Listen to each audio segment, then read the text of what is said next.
இன்னைக்கு நம்ம ஒரு சூப்பர் பரிசோதனை செய்ய போறோம். வேர்கள் எப்படி நீரை உறிஞ்சுதுன்னு பார்க்க இந்த பொருட்கள் எல்லாம் வேணும். என்னன்னு பாருங்க.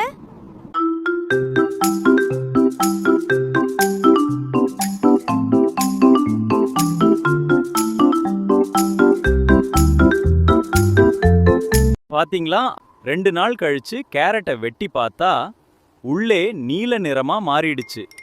இதுல இருந்து வேர்கள் தான் நீரை உறிஞ்சிருக்குன்னு நமக்கு தெரியுது. இதையும் தெரிஞ்சுக்கோங்க.